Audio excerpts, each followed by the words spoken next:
Bom dia a todos. Daremos início à sessão da primeira turma ordinária da quarta Câmara da primeira sessão do CAF, período da manhã, do dia 21 de julho de 2021.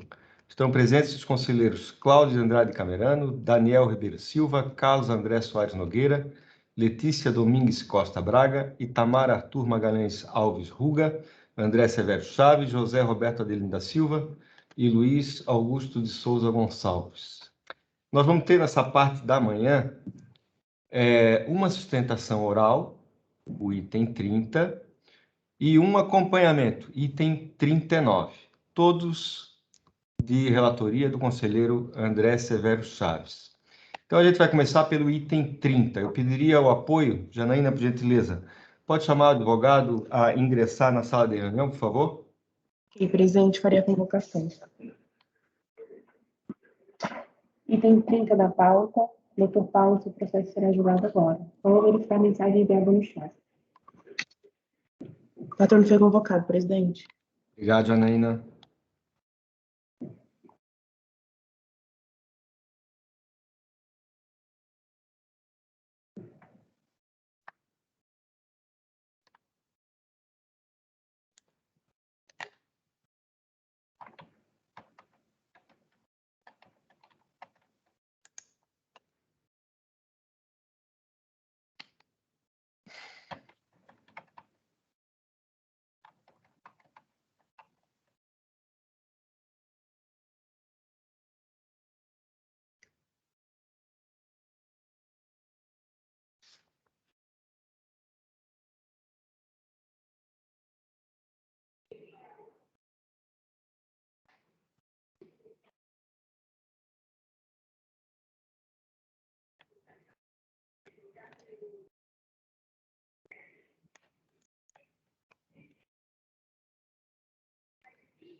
Aguardando aí na entrada do patrono.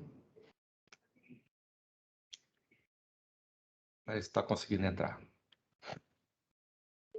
Dr. Paulo Eduardo Mancin, OAB número 272179, Advocacia Lunardelli. É isso, doutor Paulo? Seu microfone, doutor Paulo, por favor. Bom dia, presidente. Perfeito, é isso mesmo. Bom dia, seja bem-vindo à turma 1401, ok? Muito obrigado. Passemos então à apreciação do item 30 da pauta. Conselheiro André Severo Chaves, embargante, titular da Unidade da Receita Federal do Brasil e interessado 3M do Brasil Limitada e Fazenda Nacional. Com a palavra, o relator. Bom dia a todos, bom dia ao patrono. Presidente, esse processo aqui é extremamente simples, trata-se de embargos. Esse processo ele foi julgado na sistemática de repetitivos aqui pelo CAF, e ele foi devolvido pela DERAT Piracicaba, mediante despacho de encaminhamento, em que consta a informação de que o acórdão do processo pertence a outro processo.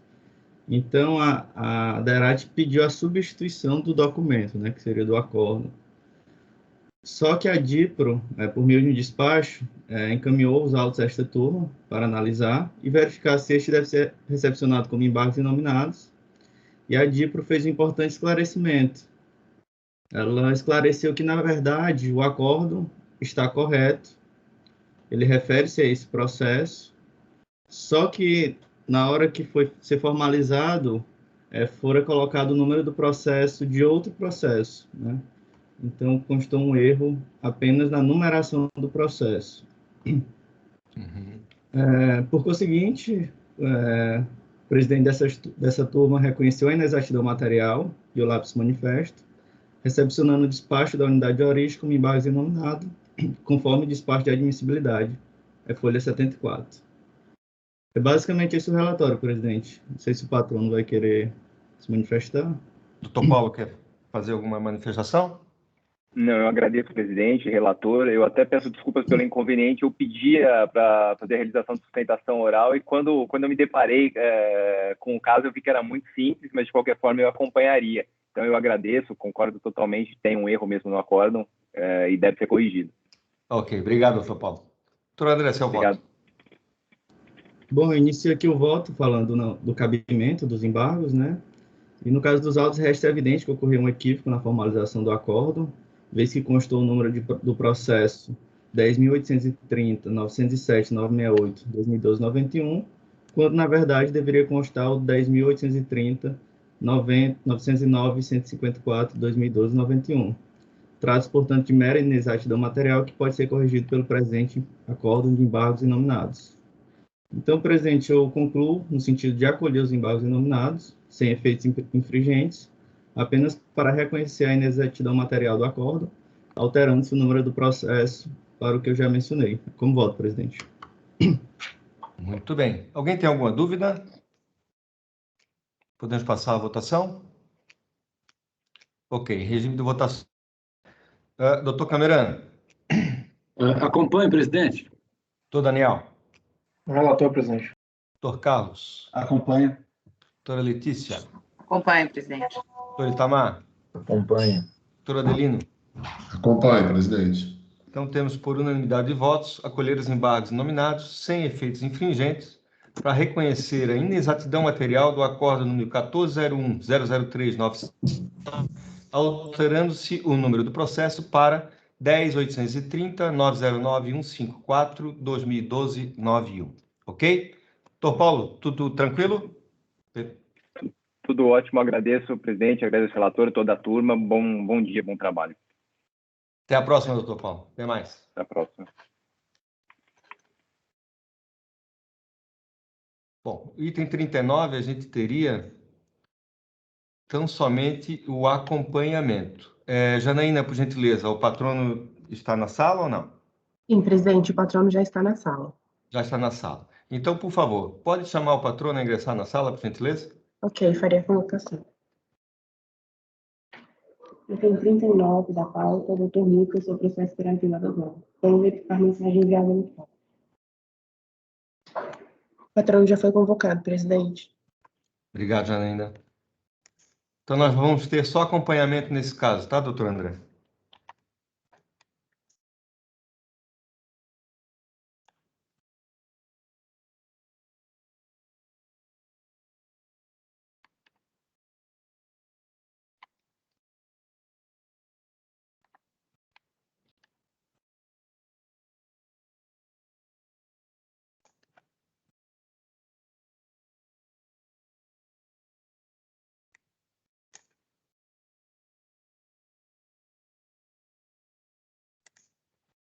Doutor Lucas Porto Pereira, OAB-DF 51.317, de Bichara Advogados.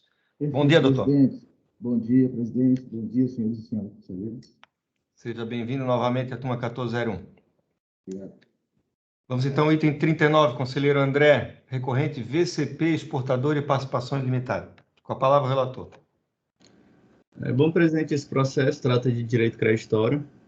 O contribuinte transmitiu o PERDECOMP declarando crédito de saldo negativo de RPJ. O período de apuração é 27 de abril de 2001 a 31 de dezembro de 2001, no valor total de R$ 11.280.029,83.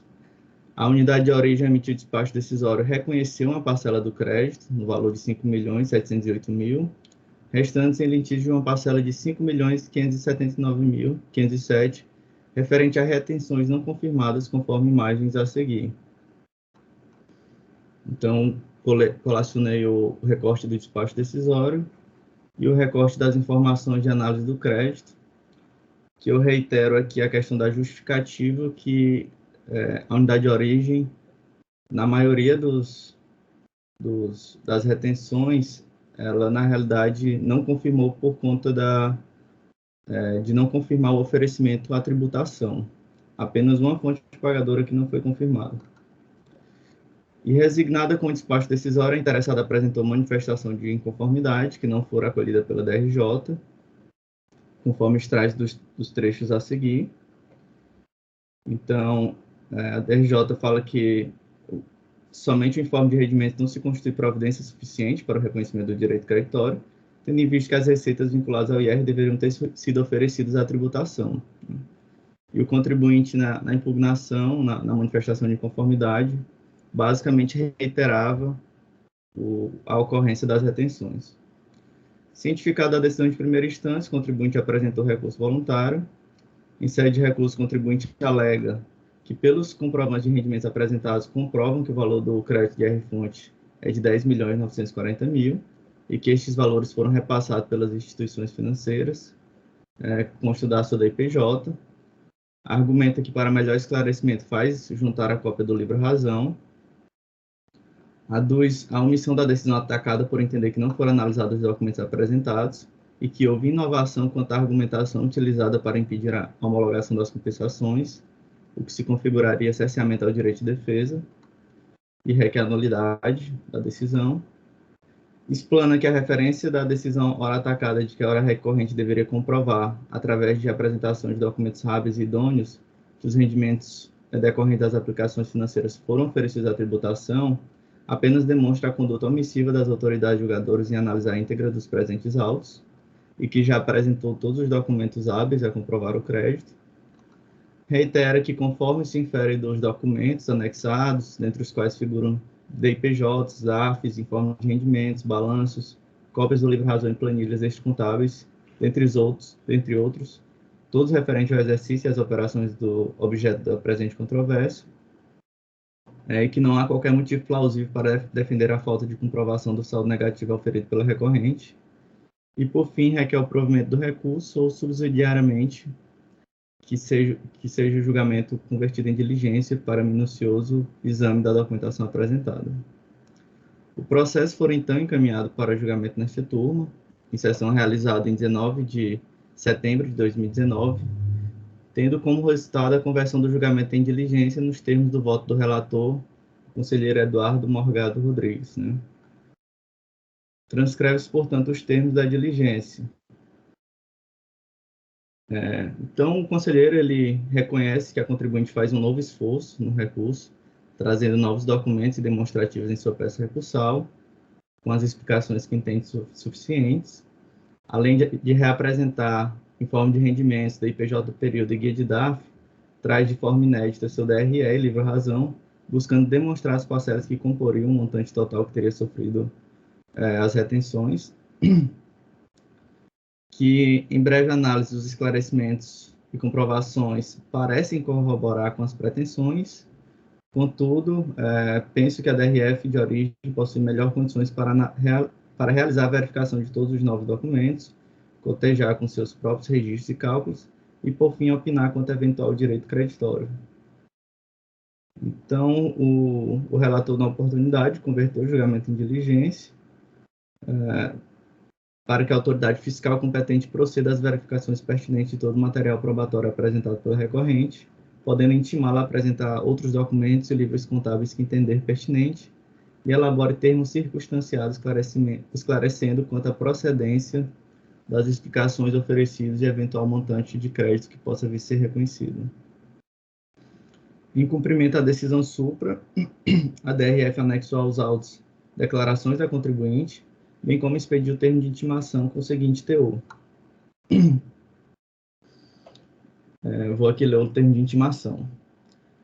De acordo com a resolução em comento, o litígio do presente processo versa sobre a parcela não homologada da aludida DECOMP, totalizando o valor de 5.579.000, tendo sido convertido em diligência para análise de todo o material probatório.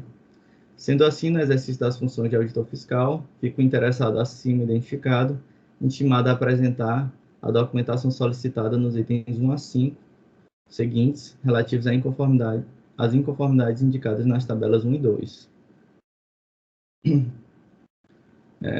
O auditor colocou o valor da receita financeira oferecida à tributação na DIPJ, ficha 6A, no valor de 26.804.000, e o somatório dos rendimentos correspondente ao imposto sobre a renda retida na fonte, na ficha 43, que totalizava 54.702.416. Então, os quesitos eram os seguintes. Item 1, justificativa por escrito acerca da diferença entre os valores descritos na tabela 1, relativa às receitas financeiras oferecidas à tributação e o total dos rendimentos correspondentes ao imposto de renda retido na fonte. Demonstrativo da composição do valor de 26.804.000 informando a título de receitas financeiras na DPJ.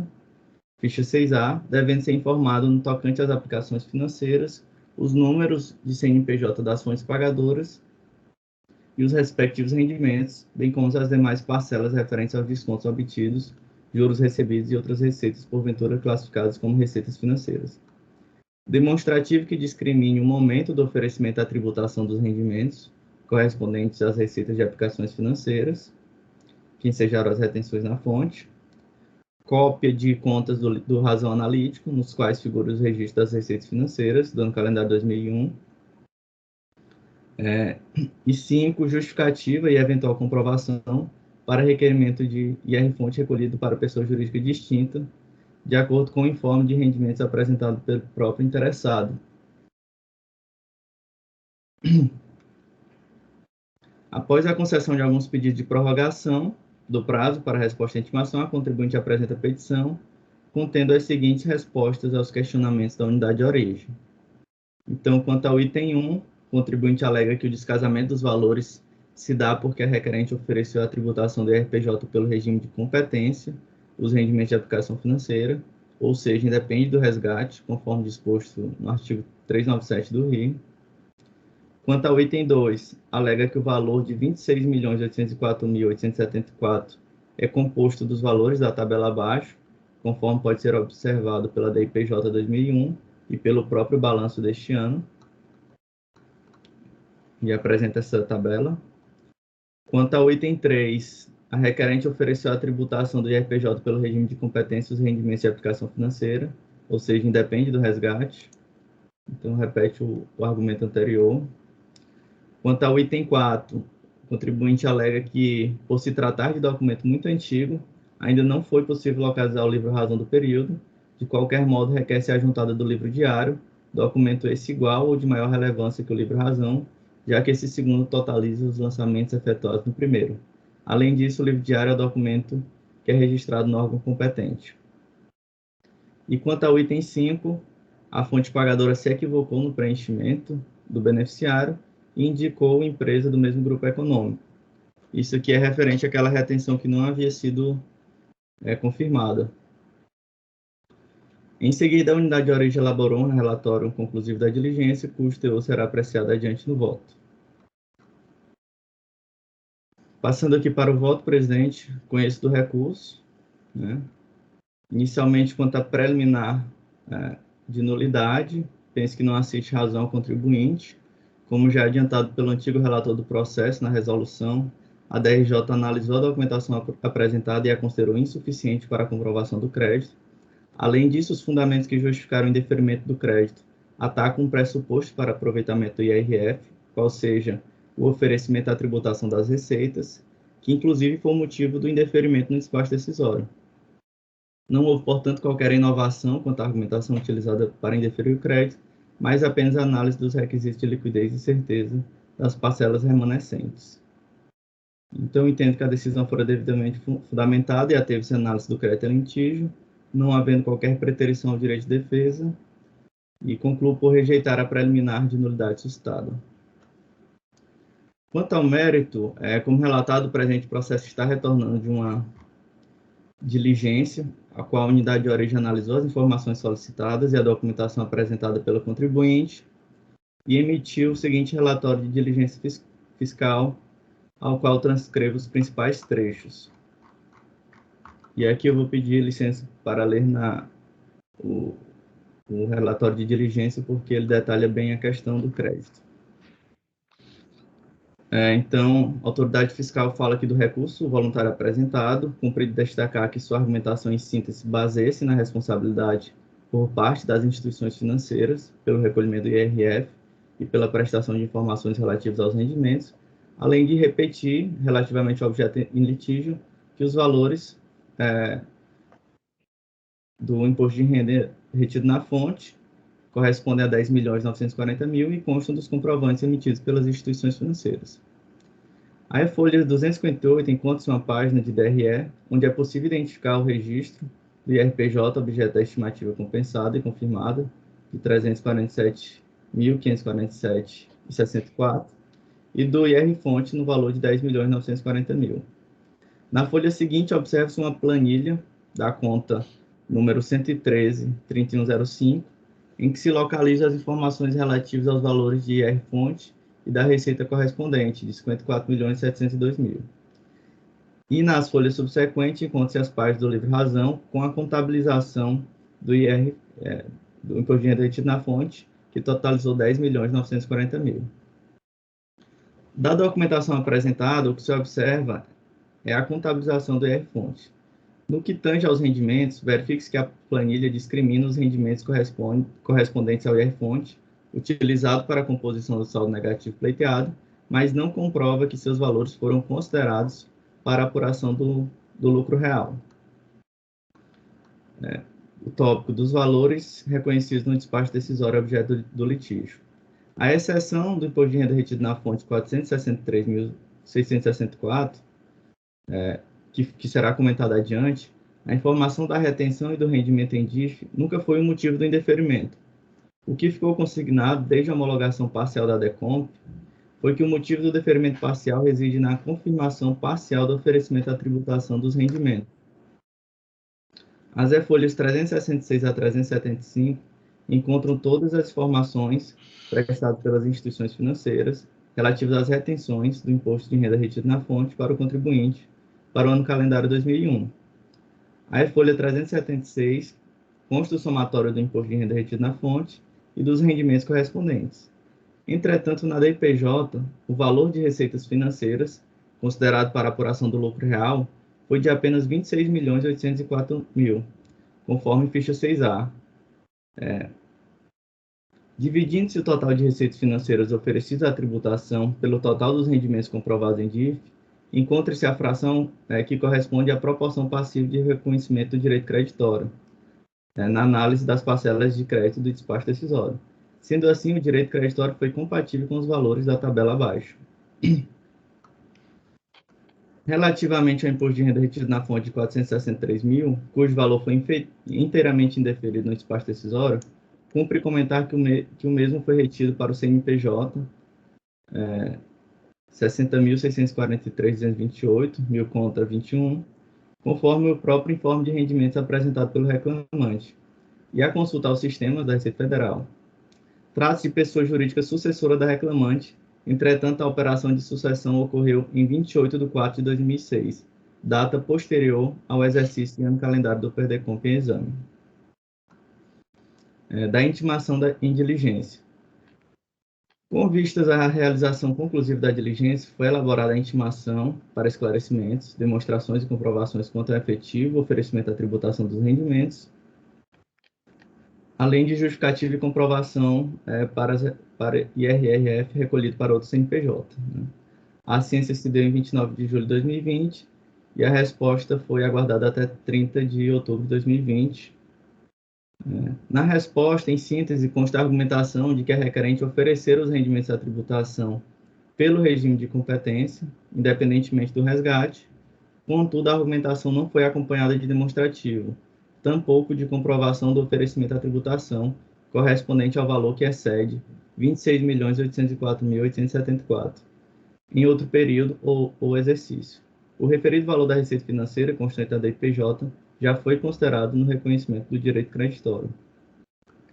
Consta também uma planilha indicando que o montante de 26.804.000 está compatível com sua contabilidade e com a informação da DIPJ, acompanhado de página da DRE que contém dados da planilha. Apresentou ainda contas do livro diário de maio de 2001. Ressalta-se que no item 4 da intimação citava os registros contábeis das receitas financeiras do exercício 2001 e de outros eventuais períodos dos quais os rendimentos correspondem às retenções em fonte, componentes do saldo negativo requerido no PERDECOMP. Quanto ao imposto de renda retido na fonte para pessoa jurídica distinta, declarou que se equivocou no preenchimento do beneficiário e indicou a empresa do mesmo grupo econômico. As considerações ao requerimento dessa retenção estão consignadas no parágrafo 10 da presente informação termo circunstanciado. Face ao exposto dessa diligência, restou a mesma conclusão contida no último parágrafo da folha 172, no acordo do julgamento da manifestação de inconformidade, de que a autoridade fiscal reconheceu a pleiteante a dedução do IR-fonte correspondente ao exato montante oferecido à tributação não sendo identificado valor suplementar de direito creditório a ser reconhecido. Então, retorno aqui às minhas palavras. Em resposta à diligência fiscal, a contribuinte ainda apresentou manifestação alegando que a fiscalização foi inconclusiva quanto à documentação apresentada, requerendo a determinação de nova diligência. Analisando-se os termos da diligência, entendo que assiste razão à autoridade fiscal quanto ao exame do crédito. Como visto, desde o despacho decisório, a contribuinte teve seu direito ao crédito denegado pela ausência de oferecimento à tributação das receitas, e mesmo assim vem insistindo apenas na existência das retenções. Quanto a esta matéria, já é entendimento pacificado neste tribunal administrativo a necessidade de cômputo das receitas na base de cálculo do imposto para que se possa deduzir o IR-fonte. É o que se verifica na súmula 80 do CARF. Entretanto, mesmo com a nova oportunidade em diligência fiscal, a contribuinte não obteve êxito na comprovação, limitando-se a argumentar de forma genérica de que oferecer os rendimentos à tributação pelo regime de competência, mas desacompanhada de prova hábil a lhe dar suporte. Dessa forma, não há como reconhecer a parcela remanescente do crédito, por não atender os requisitos de liquidez e certeza. Por fim, quanto ao novo pedido de diligência apresentado, entendo ser totalmente prescindível, vez que a contribuinte já teve demasiadas oportunidades para comprovar o crédito, o que não se concretizou. Além disso, entendo que a diligência fiscal analisou toda a documentação apresentada, não havendo necessidade de revisão. E, ademais, o pedido de diligência não se trata de direito potestativo, vez que cabe à autoridade julgadora deferi-lo apenas quando considerá-lo necessário, conforme demanda o artigo 18 do PAF. Desta feita, também rejeito o novo pedido de diligência. Então, presidente, eu concluo meu voto para rejeitar a preliminar de nulidade da decisão de primeira instância e o novo pedido de diligência e, no mérito, negar-lhe provimento. É como voto. Ótimo, André. Aberta a discussão. Alguém tem alguma dúvida a tirar com o relator? Alguma consideração a fazer? Não? Podemos partir para a votação? Doutor Camerano. Bom dia a todos. Me parece que não seria uma prova muito difícil de fazer, né? Você pegaria os rendimentos lá das fontes pagadoras pelos anos anteriores, a apropriação da receita, trazer direitinho, fazer uma planilha, comparar com o que está contabilizado nos anos anteriores, ver a apropriação da receita. Não me parece que seja uma prova difícil de fazer, e ele teve as oportunidades para trazer essa comprovação. De forma que o bem elaborado voto do relator acompanha o relator, presidente. Doutor Daniel. Relator, presidente. Doutor Carlos. Acompanho o relator. Doutora Letícia. Acompanho o relator, presidente. Doutor Itamar. Com o relator. Doutor Adelino. Só acrescentando o que o Camerano falou, muitas vezes, Camerano, no passado, quando era tudo meio físico, né, que eu acho que é dessa época aí, 2001, então a turma não ligava muito para os arquivos, não, tá? Então eles jogavam lá para algum lugar, muitas vezes mandava destruir, que não queriam saber, mas pode ter efeito fiscal no futuro, mas não interessa. Hoje em dia, como é tudo SF, essas coisas, né, que é tudo digital, é mais fácil até de obter. Mas no passado era desleixo mesmo, tá? Então, com o relator, parabenizo pelo voto, André. Também parabenizo o relator pelo excelente voto que proferiu, bem objetivo, né? E temos, então, como resultado desse julgamento, por unanimidade de votos, rejeitar a preliminar de nulidade da decisão de primeira instância e o pedido de diligência para, no mérito, negar provimento ao recurso voluntário. Certo, doutor Lucas? Perfeito, presidente. Obrigado, bom trabalho, senhor. Grande abraço também, até a próxima. Bom, agora, senhores, a gente passa, então, para a ordem natural da pauta, tá? E vamos ao primeiro item da pauta dessa manhã, que é da minha relatoria, o item 29, recorrente Centro das Indústrias do Estado de São Paulo. Pediria a vocês que abrissem o arquivo, por gentileza.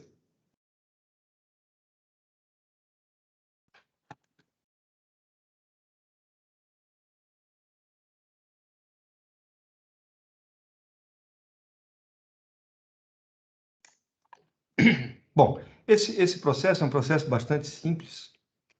Não é do simples, é um processo simples de julgar, né? E eu vou convidá-los aí direto no voto, que eu já faço um resumo. Na realidade, é um resumo do relatório, mas nesse caso aqui poderia até consistir no próprio relatório, tá? Então, por gentileza, vamos ao voto. Como vimos no relatório, trata o presente processo de auto-infração decorrente dos trabalhos de malha da DCTF, que, em linhas gerais, é um procedimento administrativo de auditoria interna, através do qual a autoridade administrativa verifica a conformidade entre os débitos declarados no respectivo documento e os recolhimentos e ou créditos vinculados informados para a sua quitação. Identificadas diversas inconsistências nas DCTFs relativas ao terceiro e quarto trimestres de 97, vejam, 1997, foi lavrado auto de infração para exigir os tributos declarados cuja quitação, pagamento, não teria sido identificada pela autoridade administrativa. Ao tomar ciência da autuação, a recorrente apresentou impugnação de folha 0208, alegando, em síntese, que teria incorrido em erro no preenchimento das DCTFs, principalmente no que diz respeito à indicação dos respectivos períodos de apuração do imposto devido. Junto com a impugnação, a recorrente anexou DCTFs retificadoras e complementares às declarações relativas aos períodos de apuração objeto da autuação.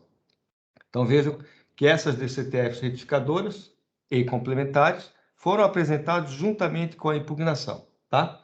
Segundo a recorrente, em sua impugnação, teria ocorrido um mero erro de fato ao se listar erroneamente a numeração do período de apuração em cada mês. Então, aquilo que foi informado na DCTF não batia com o aposto nos próprios DAFs de quitação, tá? Por isso não houve esse batimento. A Delegacia da Receita Federal de Julgamento acolheu parcialmente as alegações da recorrente, excluindo do lançamento determinados valores cujos pagamentos foram devidamente localizados e estavam disponíveis. Para tanto, reconheceu a ocorrência de erros cometidos no preenchimento da DCTF, notadamente em relação à indicação do correto período correspondente ao fato gerador do fonte. Então, vejo que a DRJ, ela acatou a argumentação posta pela contribuinte na sua impugnação, naquilo que era possível, tá? Já em relação ao restante do crédito remanescente, assentou a decisão recorrida não ter encontrado pagamentos passíveis de serem alocados aos respectivos débitos.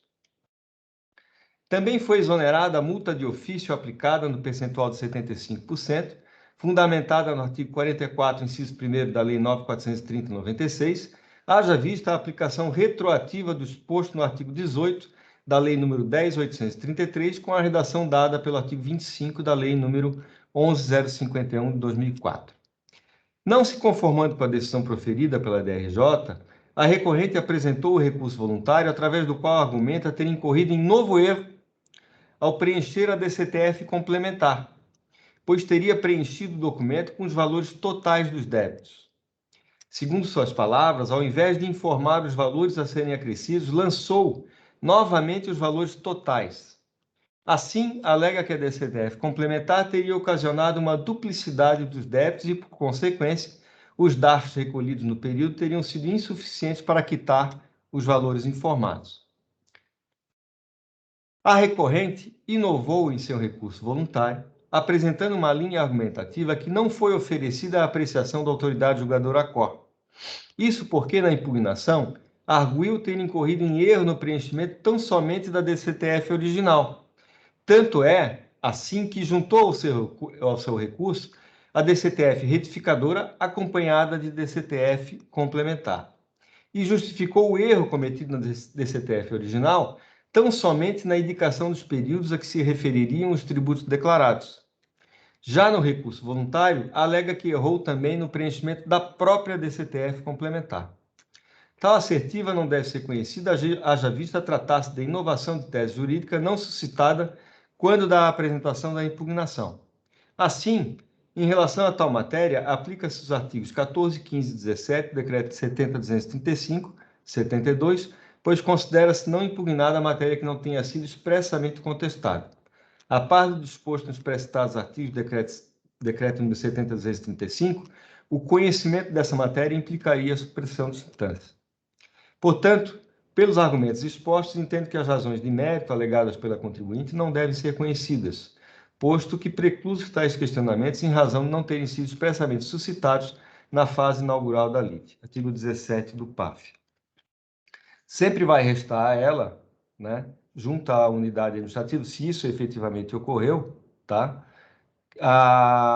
Que a autoridade administrativa proceda à competente revisão de ofício. Agora, eu não me vi aqui no papel do julgador capaz de apreciar esse tipo de argumentação, haja vista que ela não foi enfrentada pela DRJ, tá? Abro a discussão dos senhores, então, o voto, para que a gente possa concluir o julgamento desse processo.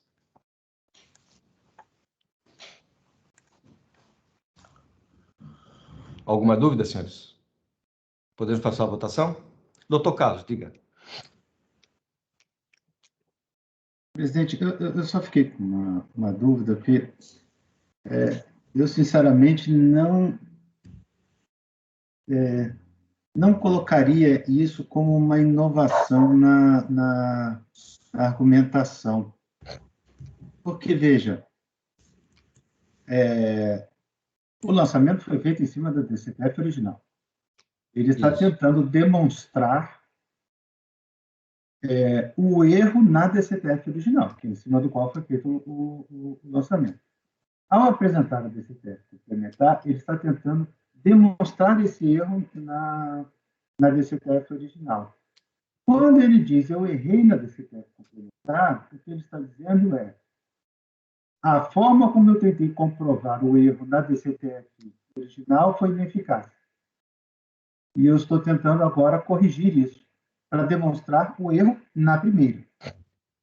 É a forma como eu leio essa questão. Quer dizer, me parece que está dentro do diálogo natural do processo.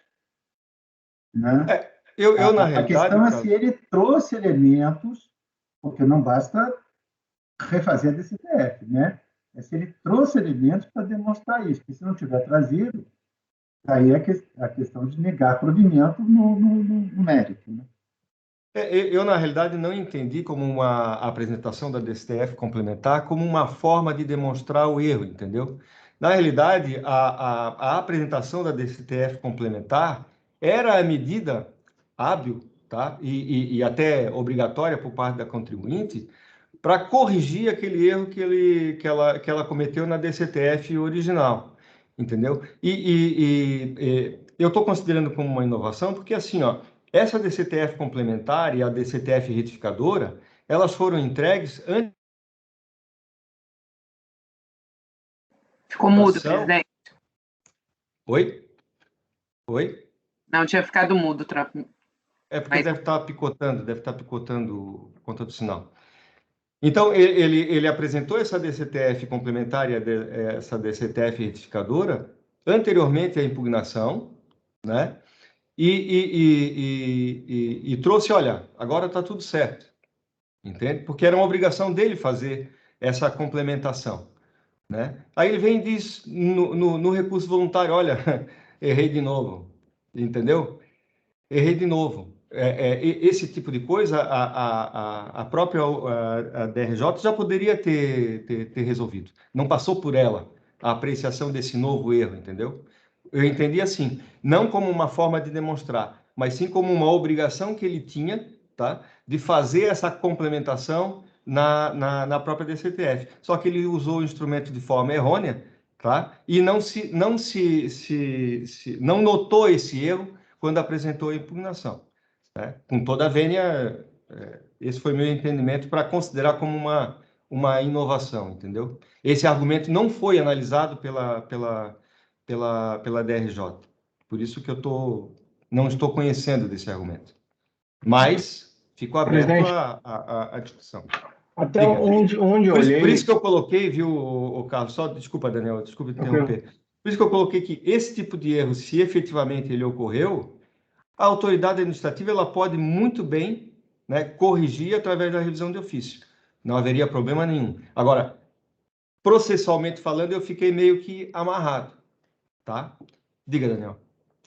Erro de fato é erro de fato aí. Agora, assim, me parece que, pelo que eu analisei do processo, ele não trouxe a comprovação efetiva, tá? Então, ele alega novo erro de fato. Entendo aí a sua ponderação, como também do Carlos André. De repente, numa fundamentação alternativa, né, colocar que mesmo que superado essa questão do erro, ele não trouxe efetiva comprovação do crédito, resolvesse essa pendência, como dizem aí em Floripa. Também. Mas, assim, me parece que não tem, realmente, pelo que eu analisei, não tem as provas que ele alega. Então, assim, a retificação por si só, ela não comprova nada, como o próprio Carlos André trouxe. Então, ele tem alegado erro de fato desde o início. É um novo erro agora, enfim, mas... Eu posso acrescer isso também, o Daniel. Mesmo o voto que fica mais completo. não teria, até para evitar eventual embargos. Uhum.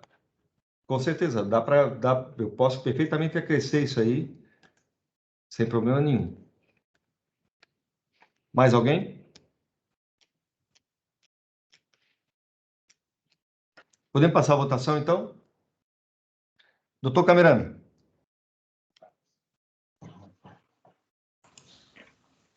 Presidente, eu também acho assim, uma coisa é você trazer um documento que liquida logo o litígio, né? Outra coisa é você, errei de novo, aí apresenta uma DCTF complementar e desprovido de documento, quer dizer, o CAF aqui, então, mesmo que ele tivesse trazido, imagina se ele tivesse trazido esse monte de documento aí para ficar analisando em primeira mão esses novos documentos trazidos, né? Nem seria o caso aqui de nós apreciarmos isso, seria o caso até de talvez baixarmos em diligência. Mas, no caso aqui, como o senhor já colocou aí, não trouxe documentação nenhuma, apenas uma mera retificação, uma segunda retificação de uma DCTF. Acompanho o voto do relator, presidente. Doutor Daniel. Com o relator, presidente. Doutor Carlos. Presidente, com as observações que foram feitas, o acréscimo e tal, eu acompanho de forma integral. Ok. Doutora Letícia. Acompanhe, presidente. Doutor Itamar. Eu acompanho com a sugestão de colocar que, mesmo que ele teria apresentado, o direito de apresentar teria precluído, né? Na linha do que colocou o doutor Daniel, com a preclusão, você não apreciaria, seria não conhecimento. Né? Então, eu acompanho o voto, sugerindo acrescentar isso. Vai ser acrescentado, doutor Itamar. Doutor André. Acompanho, presidente. Doutor Adelino. Também acompanho, presidente. Então, temos por unanimidade de votos, não conhecer do recurso voluntário nos termos do voto do relator, onde eu vou incluir a questão da falta de comprovação também em relação aos fatos relativos à própria DCTF complementar. Tá ok? Aos argumentos postos em relação aos erros cometidos na apresentação da DCTF complementar. Tá ok? Vai ser acrescido aqui. Muito bem. Devolvemos a palavra, então, para a estrela da manhã, doutor André Severo Chaves, que vai nos brindar com mais 5 processos de sua relatoria em sequência. Tá bom? Vamos lá. Item 31 da pauta, doutor André, recorrente causais, Vision Brasil Indústria Óptica Limitada. Com a palavra, relator. Presidente, trata-se de mais um processo de direito creditório. O contribuinte ele declarou possuir crédito de pagamento indevido ao maior de CS, no valor de R$ 23.053. O crédito ele foi indicado como oriundo de um DAF, no valor de R$ 193.455, referente ao período de apuração de 31 de março de 2006 e recolhido em 24 de abril de 2006. A unidade de origem emitiu despacho decisório, indeferiu o crédito sob aquele fundamento de que o DAF estava integralmente utilizado para a quitação de débitos da contribuinte.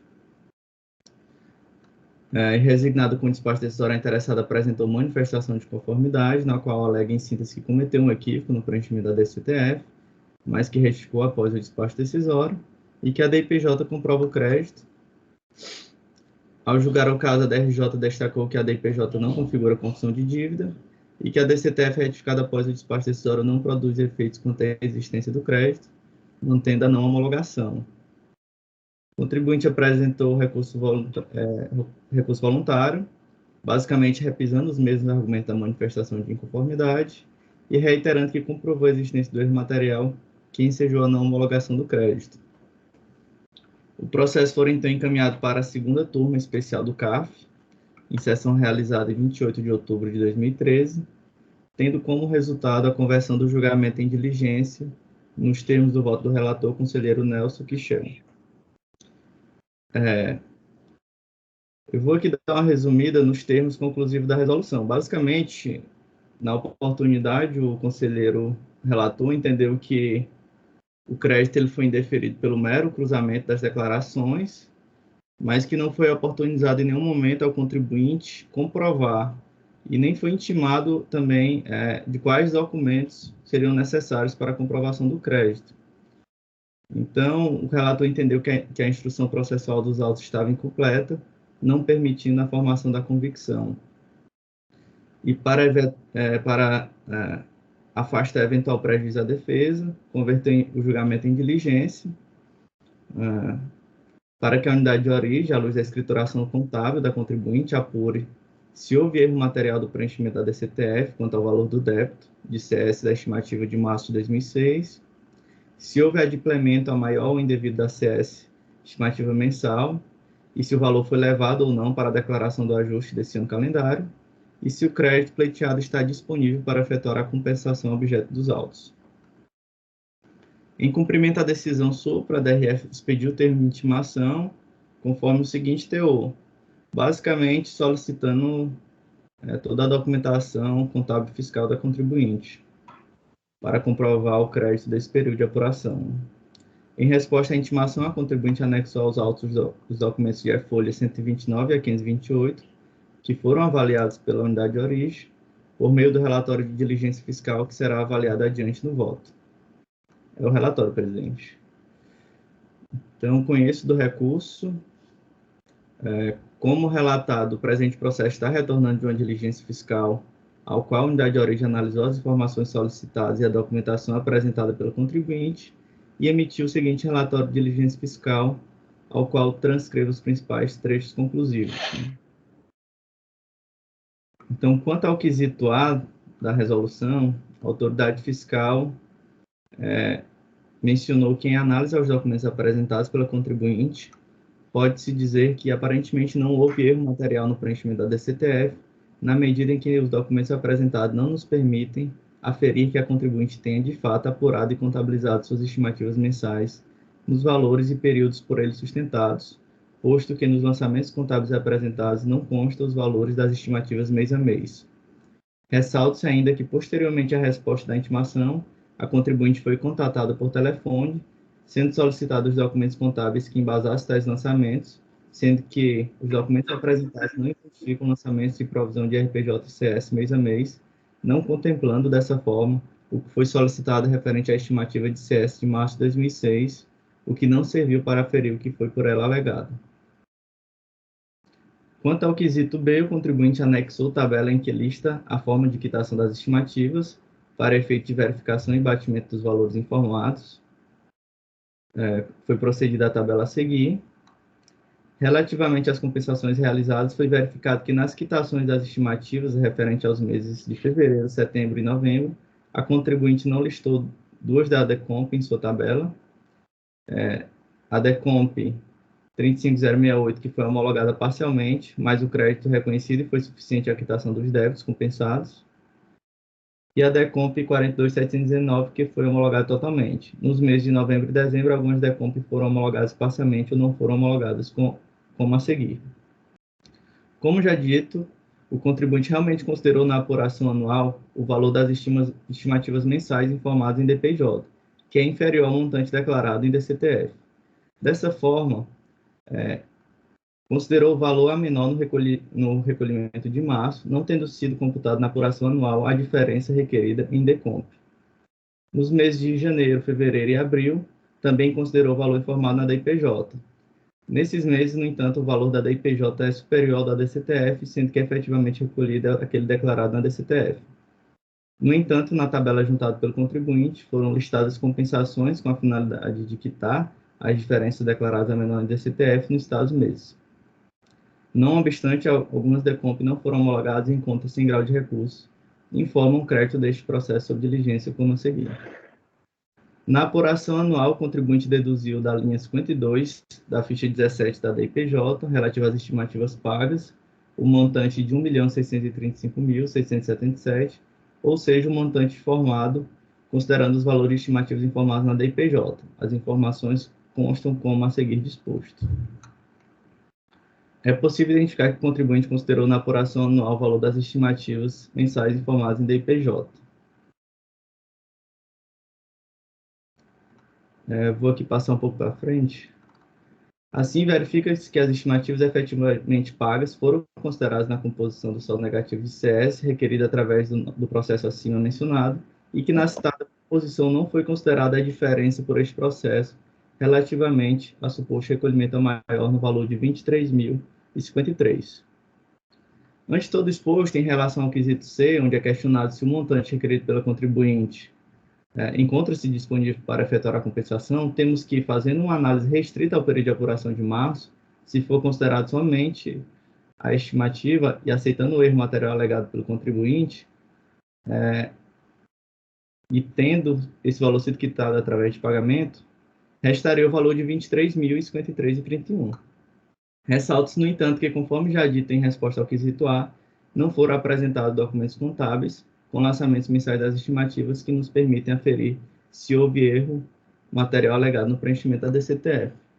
Então, basicamente, o que é que concluiu a diligência? Que a contribuinte, ela levou na apuração anual, de fato, o valor a menor, não levou o valor total que constava em DCTF, mas o contribuinte não comprovou o erro material do preenchimento da DCTF original, o que gerou a redução do tributo.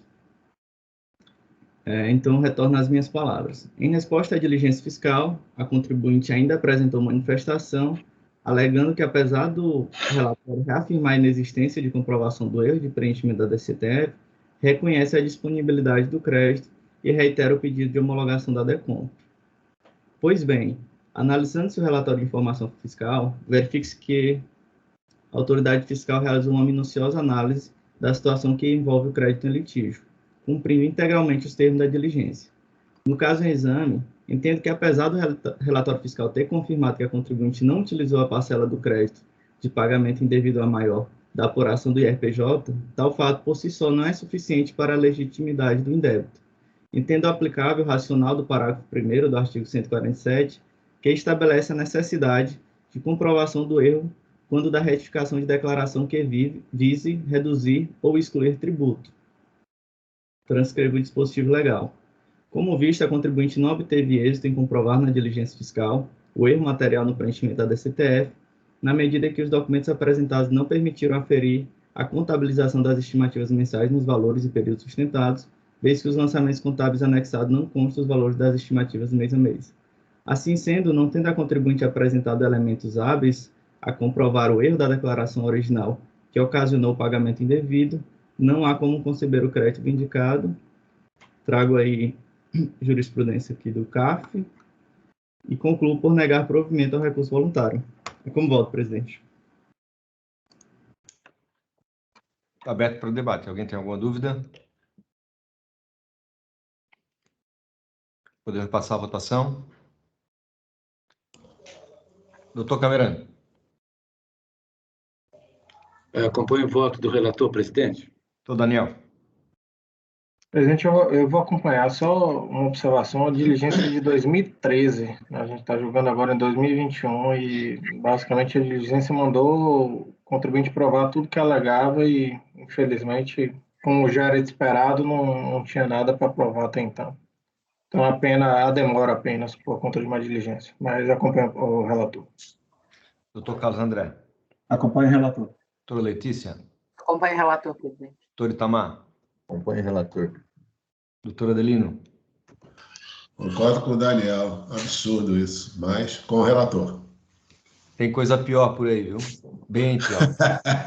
Posso dizer para vocês, tem coisa bem pior por aí. Então, temos por unanimidade de votos negar provimento ao recurso voluntário. Item 32, doutor André. Companhia de Saneamento de Minas Gerais, Copasa, MG. Presidente. Diga. Eu estou impedido. Tá ok. O senhor está impedido e nós não temos substituto por conta de uma questão circunstancial, né? Nós temos 5 turmas com um componente a menos, seja da Fazenda, seja representante dos contribuintes, e especificamente nessa reunião do mês de julho, nós não conseguimos nenhum substituto para os impedimentos. Então, infelizmente, o senhor não vai participar, o senhor pode tomar um cafezinho, né? Sem que haja um substituto à altura do senhor, tá bom? Doutor André, por gentileza. Obrigado. Bom, presidente, trata-se também de mais um processo de direito creditório, saldo negativo de RPJ do ano calendário 2005, no valor total de R$ 8.698.224. A unidade de origem emitiu despacho decisório, apesar de confirmar a totalidade dos pagamentos e retenções na fonte informadas na DECOMP, indeferiu o crédito sob o fundamento de que as parcelas informadas eram inferiores ao RPJ devido. O contribuinte apresentou manifestação de inconformidade, ao qual teve seus fundamentos analisados pela DRJ.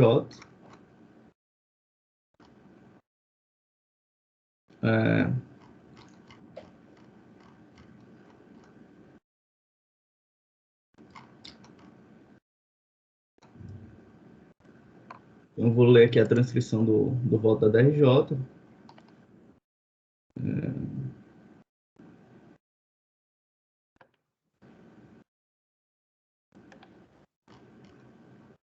O contribuinte apresentou seu DIPJ, informando a sua opção pela apuração do imposto de renda lucro real, a apuração dos valores devidos à estimativa mensal constante desta declaração, apresenta a tabela.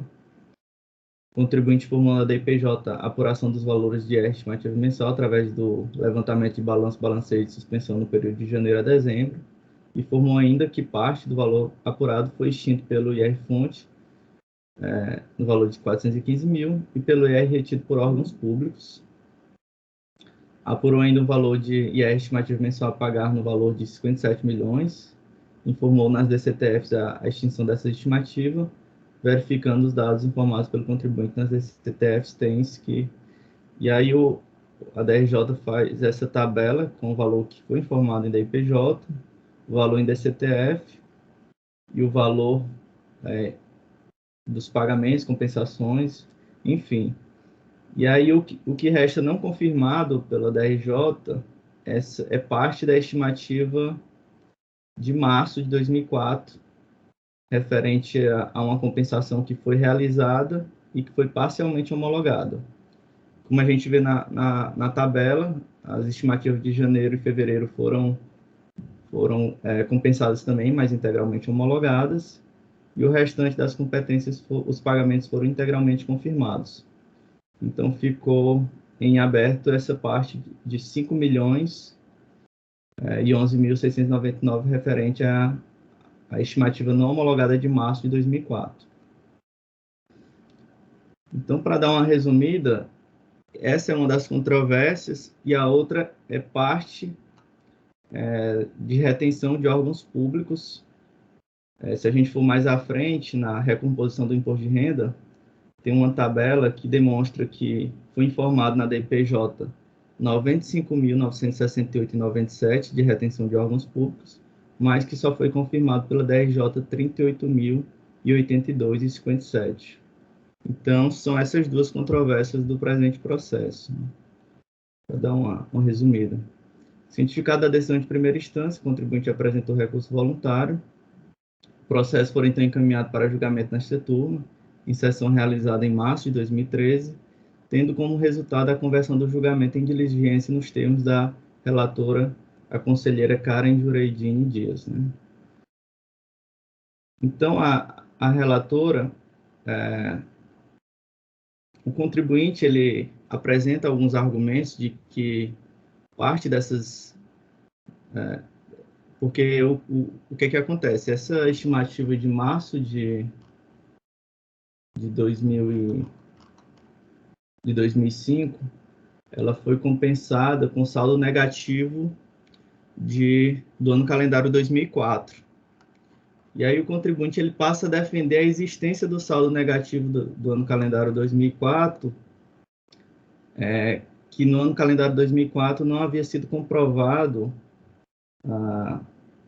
estimativas de duas competências, que foi a de fevereiro de 2004 e de maio de 2004.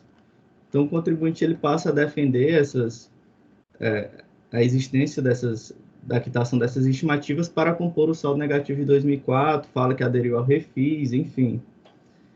E aí a relatora, na resolução, ela pediu informação para a autoridade fiscal sobre os valores de existência pelo contribuinte, a respectiva adesão ao refis, e se estes compuseram o saldo de 2005, verificação dos valores pagos cujo DARF foi apresentado ao processo, correspondente ao alegado pagamento a maior em 31 de janeiro de 2004, verificando ainda se esse já não foi utilizado como direito creditório, e ainda determinou o sobrestamento do processo até o julgamento de outro processo que julgou o saldo negativo do ano calendário 2004.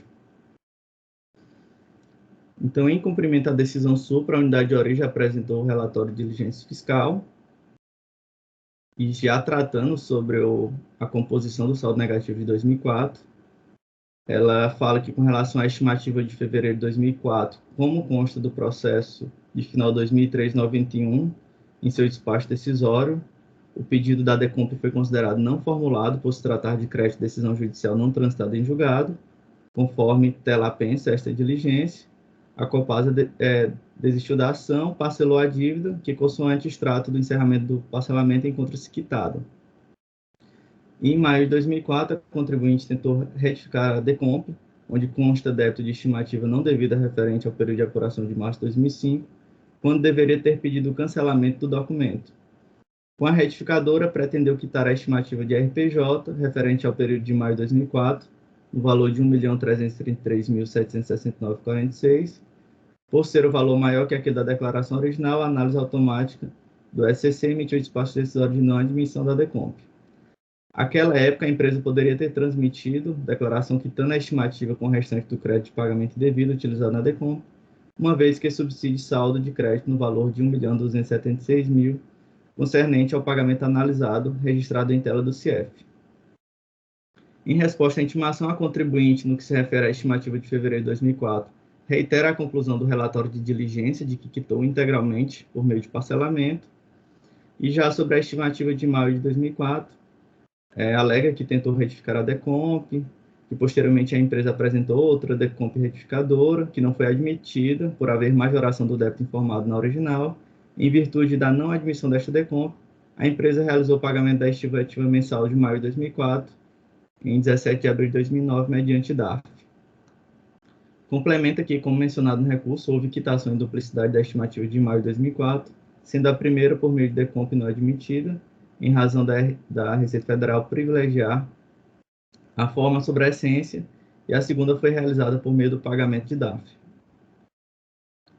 Então, requer o reconhecimento nessa manifestação, a contribuinte requer o reconhecimento dessa estimativa de fevereiro e o reconhecimento da quitação também da estimativa de maio,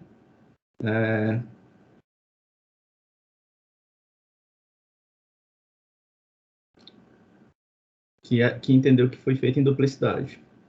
O processo foi então encaminhado ao CARF para prosseguimento, tendo sido novamente devolvido à unidade de origem, dessa vez mediante despacho, em razão do não atendimento do sobrestamento do presente processo até o julgamento do processo de final 2009-11, conforme o trecho do despacho.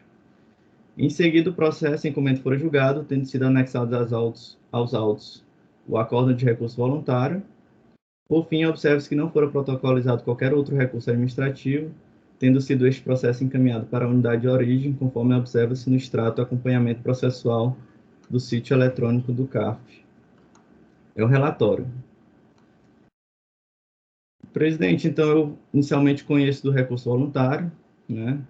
Eu faço uma delimitação da lide, porque, como relatado, a DRJ julgou a manifestação de conformidade parcialmente procedente, reconhecendo um crédito no valor de R$ 3.292.000, tendo em vista que a contribuinte pleiteou um crédito de R$ 8.698.000, restou-se uma parcela não reconhecida de R$ 5.405.000. Extrai-se do quadro constante do acordo da DRJ que esta parcela corresponde à parte de retenções de órgãos públicos e parte de estimativas mensais. Contudo, tanto no recurso como em manifestação à diligência, a interessada limita-se a defender a quitação das estimativas de fevereiro de 2004 e maio de 2004 para que sejam aptas a compor o saldo negativo do ano calendário de 2004 e assim quitar parte da estimativa de março de 2005. Não impugnou, portanto, a parcela de retenções de órgãos públicos. Sendo assim, entendo que o litígio gira em torno apenas de parte do crédito remanescente, referente à estimativa de março de 2005, e que a parte não impugnada encontra-se preclusa nos termos do artigo 17 do Decreto 70.235. Mérito do direito creditório. Tem-se, portanto, que resta em litígio parte da estimativa de março de 2005, adimplida mediante compensação do saldo negativo do ano calendário, cuja discussão centra-se sobre as estimativas de fevereiro e maio de 2004. Conforme consta no relatório, o crédito do saldo negativo de 2004 foi apreciado no processo administrativo de final de 2011, ao qual transcreve-se o trecho do acórdão do recurso voluntário. Então, neste acórdão, fora decidido pelo CARF o reconhecimento da parcela de maio de 2004, no valor de R$ 1.333.769 em 2004. Em relação a fevereiro, não foi reconhecido nesse acordo, porque o relator entendeu que a contribuinte teria sustentado que teria desistido da ação.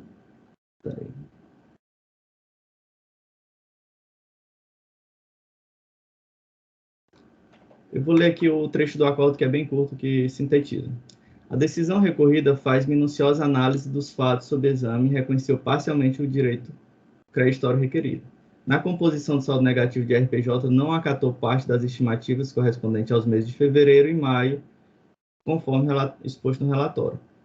Em relação ao mês de fevereiro, a interessada sustenta que teria desistido da ação judicial correspondente e formalizado parcelamento para a quitação do débito. Pelo exame da documentação acostada dos autos, verifica-se que, de fato, a existência de diversas petições envolvendo a desistência de ações e um requerimento de parcelamento.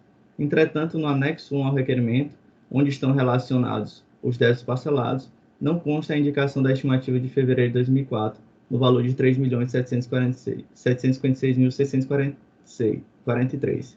Aliás, os únicos débitos de estimativa de RPJ indicados correspondem aos meses de novembro e dezembro de 2001. Assim, não há como acatar os argumentos contra este valor. No que se refere ao mês de maio, ainda que a interessada proteste contra a não homologação da compensação por se tratar, segundo alega, de erro formal, sustenta que, cientificada a decisão, teria pago o débito. Nesse caso, assiste razão ao direito passivo, junto com o recurso voluntário foi trazido aos autos ao DARF, que demonstra o pagamento da estimativa no valor de R$ 1.333.769,46, com juros e multa de mora. Então, retorno às minhas palavras. Analisando a referida decisão, verifica-se que somente foram reconhecidos pelo CARF a parcela de maio de 2004, na composição do saldo negativo de 2004. Então, entretanto, independentemente do resultado do processo administrativo, entendo que a estimativa compensada de março deve ser reconhecida integralmente na composição do saldo negativo de 2005.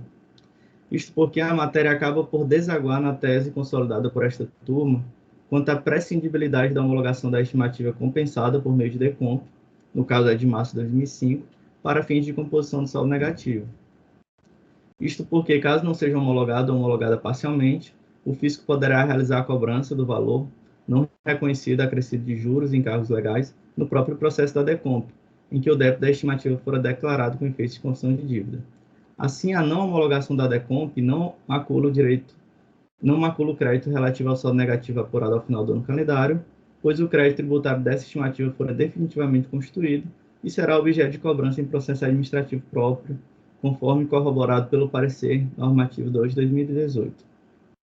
Frisa-se ainda, apenas a título de argumentação complementar, que a DRF reconheceu no relatório de diligência fiscal que a parcela da estimativa de fevereiro de 2004 fora parcelada e integralmente quitada, o que reforçaria a sua possibilidade de compor o saldo negativo.